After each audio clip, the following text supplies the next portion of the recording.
बुद्ध के दिन की महिमा न्यारी, हरती है संकट देती सुख भारी। व्रत कथा सुने श्रद्धा से जो नर नारी, उनकी जीवन नैया हो उजियारी। आप सभी को बुद्धदेव की पावन व्रत कथा में हार्दिक स्वागत है। यह कथा जीवन में सुख समृद्धि और बुद्धि का संचार करती है। श्रद्धा और विश्वास के साथ कथा का श्रवण करने से बुद्ध देवता का आशीर्वाद भी प्राप्त होता है। तो आइए आज की इस दिव्य कथा का श्रवण आरंभ करते हैं। बहुत समय पहले की बात है। एक साहूकार का नया नया विवाह हुआ था। उसकी पत्नी अपने मायके गई हुई थी। नया नया विवाह था, नई नई उमंग थी। साहूकार का परिवार भी कुछ खास बड़ा नहीं था। जो भी रिश्तेदार थे उनके घर बहुत दूर थे। अब साहूकार को अकेलापन खाए जा रहा था। उससे रहा नहीं गया और वह जा पहुंचा अपनी ससुराल। ससुराल में उसकी खूब आवभगत हुई। अगले ही दिन साहूकार ने कह दिया कि विदाई की तैयारी कर लीजिए, हमें निकलना है। अब संयोग बस वह दिन था बुधवार का। सास ससुर ने अपने दामाद को समझाने का प्रयास किया कि बेटा, आज बुधवार का दिन है। इस दिन बेटी की विदाई नहीं करने का रिवाज है। बेटी की विदाई तो क्या, किसी भी शुभ कार्य के लिए यात्रा पर जाना बुधवार के दिन शुभ नहीं माना जाता। लेकिन साहूकार नहीं माना और कहा, मैं इन सब बातों को नहीं मानता, आप हमें जाने का आशीर्वाद दीजिए। जब अपने दामाद के आगे सास ससुर की भला कहाँ चलने वाली थी, मन महसूस कर तैयारी करने पड़ी। बेटी की विदाई कर दी गई। आगे चलते चलते रास्ते में साहूकार की पत्नी को जोर की प्यास लगी। साहूकार जैसे ही पानी लेने के लिए गया और जब पानी लेकर वापस लौटा तो देखा, हैरान रह गया। उसने देखा कि उसकी ही हम सकल कोई व्यक्ति गाड़ी में पत्नी की बगल में बैठा हुआ है। उसकी पत्नी भी एक शक्ल के दो व्यक्तियों को सामने देखकर परेशानी में पड़ गई कि उसका पति कौन सा है।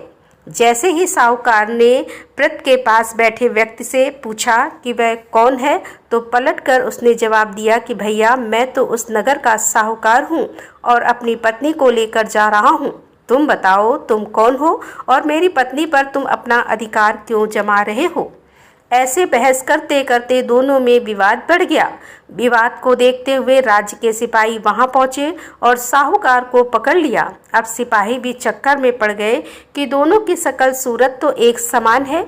उन्होंने साहूकार की पत्नी से ही पूछा कि बताओ, इसमें से तुम्हारा पति कौन सा है। अब बेचारी भला वह क्या जवाब देती। तब साहूकार ने हाथ जोड़ लिए और भगवान से विनती की कि हे भगवान, ये आपकी क्या माया है। तभी आकाशवाणी हुई कि मूर्ख, याद कर, कुछ समय पहले तूने ही तो अपने सास ससुर की आज्ञा न मानकर भगवान बुद्ध का अपमान किया और बुधवार के दिन तू अपनी पत्नी को लेकर चल पड़ा, जबकि तुझे इस दिन नहीं जाना चाहिए। यह स्वयं बुद्धदेव हैं जो तुम्हें सबक सिखाने के लिए तुम्हारे भेष में हैं। तब साहूकार ने सच्चे मन से क्षमा मांगी और भविष्य में कभी ऐसा न करने का वचन भी दिया और बुधवार को नियम पूर्वक व्रत पालन करने का संकल्प लिया। तब जाकर साहूकार के रूप में प्रकट हुए बुद्ध देवता अंतर्ध्यान हो गए और साहूकार अपनी पत्नी को लेकर घर जा सका। इस घटना के बाद साहूकार और उसकी पत्नी दोनों नियमित रूप से बुधवार का व्रत पालन करने लगे। मानता है कि जो भी व्यक्ति इस कथा को कहता है या सुनता है, पढ़ता है, उसे बुधवार के दिन यात्रा करने पर भी कोई दोष नहीं लगता और समस्त सुखों की भी प्राप्ति होती है।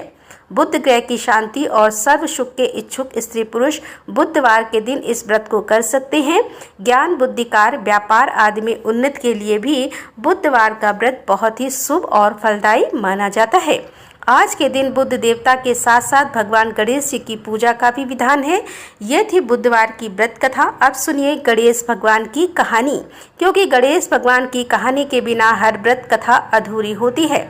एक बार गणेश भगवान एक छोटे से बालक का रूप धरकर चिमटी में चावल और चमचे में दूध लेकर धरती लोक पर आए और वहां आने पर वह एक गांव में गए, जहां वह किसी से कह रहे थे कि कोई मेरी खीर बना दो, कोई मेरी खीर बना दो। एक बूढ़ी माई बैठी हुई थी। उन्होंने कहा, ला मैं बना दूं। अब वह छोटा सा बर्तन चूल्हे पर चढ़ाने लगी।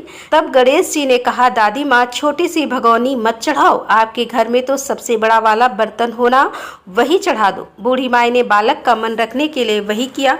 वह घर के भीतर गई और घर का सबसे बड़ा भगोना लाकर चूल्हे पर चढ़ा दिया।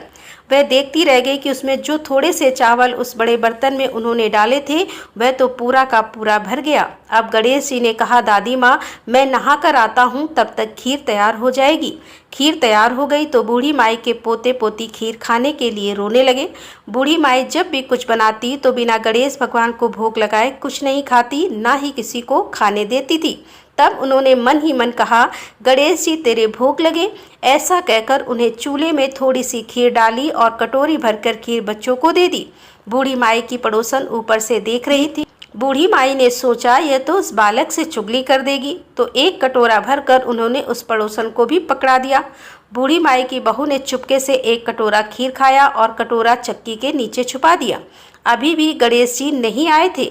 बूढ़ी माई को भी भूख लग रही थी, तो उन्होंने भी एक कटोरा खीर का भरकर किवाड़ के पीछे बैठकर एक बार फिर कहा, गणेश जी आपको भूख लगे। ऐसा कहकर भोजन करना शुरू कर दिया और खीर भी खा ली। तब तक गणेश जी आ गए तो बूढ़ी माई ने कहा, अरे गणेश जी खीर खा ले, मैं तो तेरे ही राह देख रही थी। गणेश जी ने कहा, दादी माँ मैंने तो पहले ही खीर खा ली है। बूढ़ी माई ने कहा, खीर खा ली? अरे कब खाई? तब गणेश जी ने कहा, जब तुम्हारे पोते पोती ने खीर खाई तब खाई थी, जब तुम्हारी पड़ोसन ने खाई तब खाई, और जब तुम्हारी बहू ने खाई तब भी मैंने खाई। अब तुमने खाई तो मेरा तो पूरा पेट ही भर गया। बूढ़ी माई ने कहा, बेटा और सारी बात तो सच है, पर वह बेचारी का नाम मत लो, वो तो सुबह से काम में लगी हुई है, फिर भला उसने खीर कब खाई? तब गणेश जी ने कहा, अरे दादी चक्की के नीचे देखो जूठा कटोरा पड़ा है, और तुमने तो मुझे भोग लगाया लेकिन तुम्हारी बहू तो वैसे ही खा गई। बूढ़ी माई ने कहा, अच्छा बेटा घर की बात है, घर में ही रहने दो। अब बताओ तो जरा यह बची हुई खीर का मैं क्या करूं? तो गणेश जी ने कहा, नगरी जिमा दो। पूरी तो बूढ़ी दादी ने पूरी नगरी जिमा दी, फिर भी खीर का बर्तन पूरा भरा ही था। जब यह बात राजा को पता चली तो बूढ़ी दादी को बुलाया और पूछा, क्यों रे बुढ़िया, ऐसा बर्तन तेरे घर पर अच्छा लगे या हमारे घर पर सोहे? तो बूढ़ी दादी ने कहा, राजा जी आप ले लो। राजा ने खीर का बर्तन महल में मंगवा लिया और लाते ही जब उसमें से खीर मांगी तो खीर की जगह पर कीड़े मकोड़े बिच्छू कंछल हो गए, उसमें से दुर्गंध आने लगी। यह देखकर राजा ने बुढ़िया से कहा, अरे बूढ़ी दादी अपना यह बर्तन वापस ले जाओ, हमने तुम्हारा बर्तन तुम्हें वापस कर दिया।